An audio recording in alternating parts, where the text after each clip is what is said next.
जी हाँ दोस्तों, आपको बता दें खेसारी लाल यादव का गाना भोजपुरी बोले वाला आखिर में रिलीज ही हो गया और किसी को पता नहीं था कि इतने कम समय में ये गाना रिलीज हो जाएगा। हालांकि 1 से 2 दिन पहले पोस्टर आया था और फटाक से गाना भी आप लोगों के बीच रिलीज कर दिया गया है। तो चलिए इस गाने की आज मैं इस वीडियो में फुल रिव्यू करने वाला हूँ, तो आप लोग इस वीडियो में लास्ट तक बने रहिएगा। जी हाँ दोस्तों, आपको बता दें ये गाना इतना बड़ा गाना बनेगा आप लोगों ने सोचा भी नहीं होगा। आपको बता दें ये गाना भोजपुरी बोले वाला जी हजूरी ना करी, इसकी एक लाइन बहुत ही ज़्यादा फेमस है जो कि आप लोग इस गाने में जरूर सुनेंगे। जी हाँ दोस्तों, आपको बता दें श्वेता मेहरा भी इस गाने में लीड रोल में नजर आई हैं और इनका लुक देख के इनके फैंस लोग काफ़ी इनकी तारीफें कर रहे हैं और खेसारी लाल यादव के साथ इनकी जोड़ी बेहतरीन लग रही है। और इस गाने को खुशबू तिवारी केटी और खेसारी लाल यादव दोनों लोगों ने मिलकर गाया है और ये गाना इतना अच्छा गाना है कि आप लोग जरूर सुनिएगा। आपको बता दें ये गाना ग्लोबल म्यूजिक जंक्शन से रिलीज कर दिया गया है जो कि आज सुबह 6:30 बजे के करीब रिलीज कर दिया गया है। और हालांकि ये गाना अपने में इतना बड़ा गाना बन गया है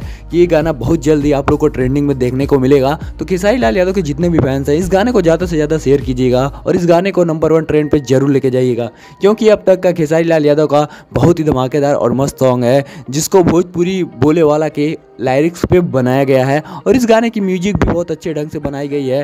तो आप लोग इस गाने को ज़्यादा से ज़्यादा प्यार और दुलार दीजिएगा और इस गाने को ज़्यादा से ज़्यादा सपोर्ट कीजिएगा और ज़्यादा से ज़्यादा शेयर कीजिएगा। तो आपको हमारी अगर ये वीडियो पसंद आई हो तो वीडियो को लाइक करके चैनल पर अगर नए हो तो चैनल को सब्सक्राइब करके बेल नोटिफिकेशन को ऑल पे सेट कर लीजिएगा, जिससे भोजपुरी रिलेटेड कोई भी खबर हो तो सबसे पहले आप तक जरूर पहुँचे।